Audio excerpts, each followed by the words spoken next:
This is Pave It Black.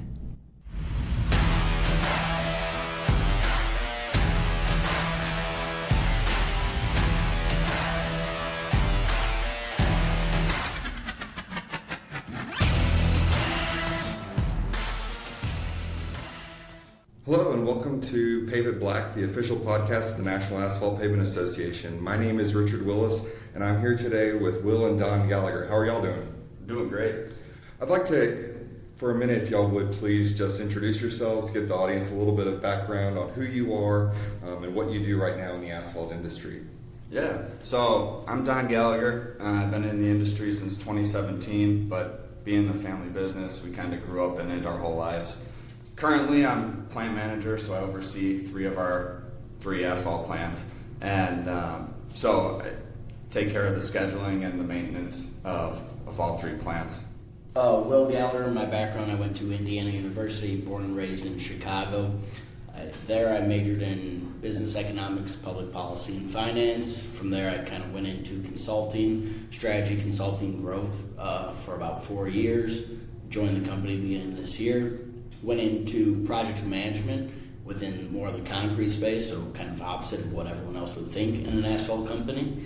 And on the side, I kind of do a lot of special projects. Sometimes kind of split 50-50 as far as project management, and then other special projects that we're implementing a lot of new technology that we'll probably talk about here today. Fantastic. So the segment that we're going to be doing or talking about for the next few minutes is what Brett and I call You Think You're Innovative. And so today we want to talk about one of the innovations that Gallagher is working on right now and what you described to me as Command Center. So can you explain to me what is the idea of Command Center, what does it do, and really how did this idea evolve? The idea really formulated beginning of this year when we started implementing some new technologies in some other spaces. And it was really more so for our trucking company. We just wanted to implement a technology that would kind of accelerate the rate that we could bring contracts in. We could assign tender rates to them. Historically, it would take us 4+ weeks.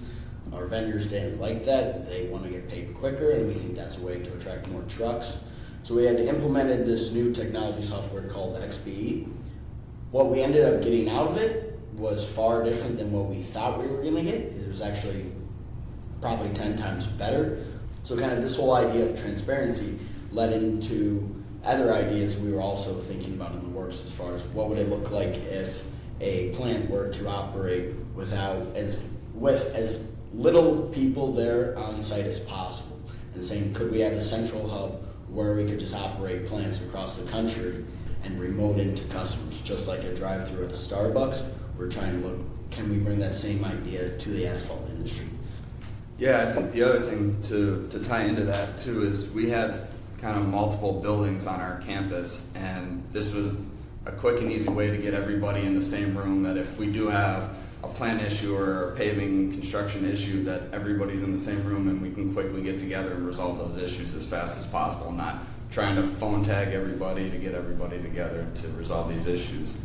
And then, like Will alluded to, there's a lot of technology. We are late to the game as a construction industry, so we're kind of on technology overload right now and a lot of data collecting and what do we do. So this is kind of our tackle of how to handle all the data. So it sounds like one of the main reasons you're doing this, not just transparency, but it's to kind of break down those silos of the different parts of the business and get everyone into like a singular logistics hub where you can problem solve together, because it's interesting many times when you look at a business and one group is solving a problem and it kind of creates a problem for another group. Having everyone in that place is a great opportunity to have people working together to get those right solutions. So anytime you start something new, you have kind of pilot programs and you have growing pains and lessons learned. What have been your experiences as you've been piloting this, and is there anything that you're like, wow, I would never do that again? Kind of moments that you've had that you might be able to share with people as they're thinking about how do I make my business more effective and more efficient? More difficult than technology is people. Over communicating everything and that it's okay to take this risk, and if things go wrong, it's not going to fall back on them and they will lose their jobs, because that's a lot of fear that people had is, well, if I'm doing this and this is a new thing and something gets screwed up, I'm going to get let go. So just the continuing reinforcement of that's not the way this is going to work. We know these are possibilities that could happen, but it's okay. Sitting with them and understanding these new technologies that we're implementing as well is huge and shows these people that I'm just as invested as I want them to be, because that's a big thing of people are like, well, you just don't understand. You don't understand the power and thinking that it goes through, and it takes more time to do this now than the old way. But they're not thinking the whole way down the road as far as it used to take you a month to do this, and now it takes you 15 minutes. So it's a lot of energy and thinking within 15 minutes, but it's far better than what it used to be. I mean, you hear a lot of people say that your employees are your most valuable tool, which is 100% the truth. And I think getting their buy-in and their take on what we're doing and how we're doing it, and getting them to bring the ideas to the table, makes it more entertaining and more valuable for them, because they're seeing their ideas come to light, and it's not just the top dogs pushing it down on them. If you were to kind of forecast and kind of prognosticate, what are those ultimate goals?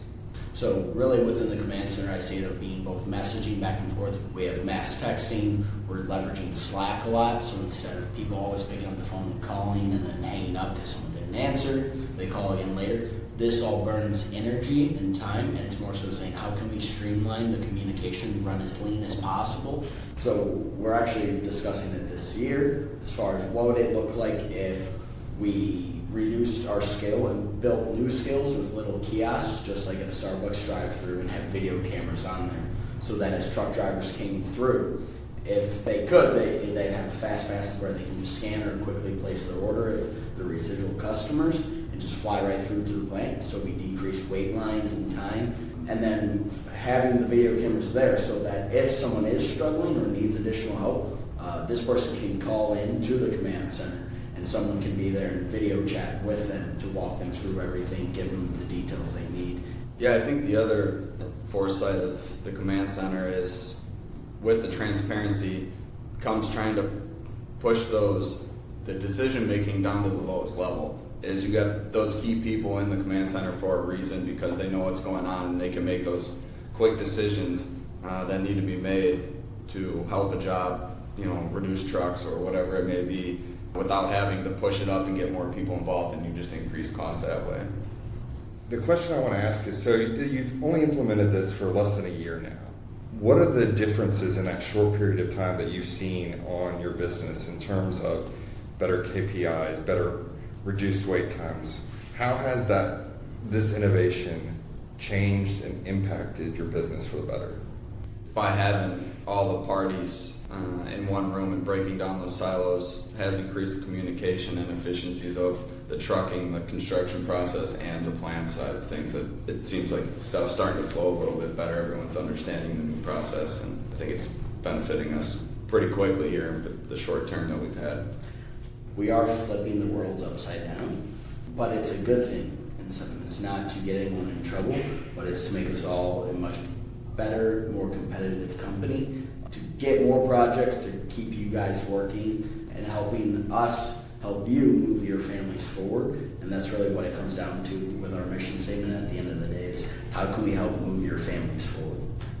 Fantastic. Is there anything else y'all would like to add, or any other thoughts you had regarding this work that y'all are doing?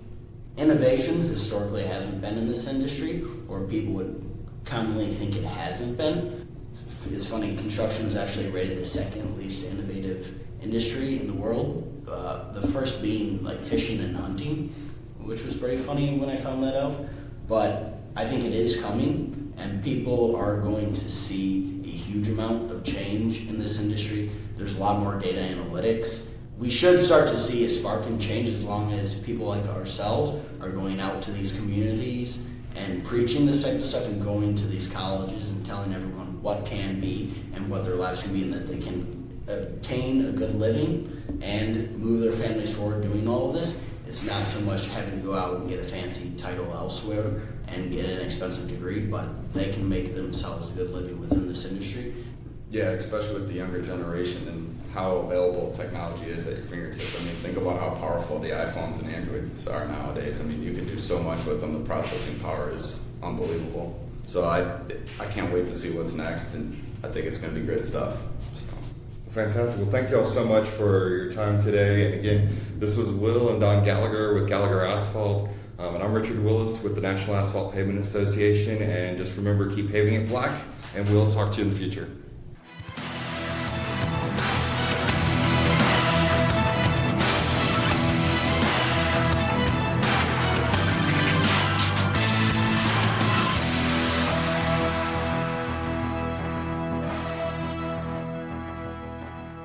Pave It Black is produced by Monica Dutcher of the National Asphalt Pavement Association, with podcast theme music credits to Coleak. You can find Pave It Black on most of your favorite platforms, including SoundCloud and iTunes, or at www.asphaltpavement.org/podcast. If you would like to suggest someone for us to interview, please email Richard Willis at rwillis@asphaltpavement.org. That's RWILLIS@asphaltpavement.org. Until next time, keep paving it black.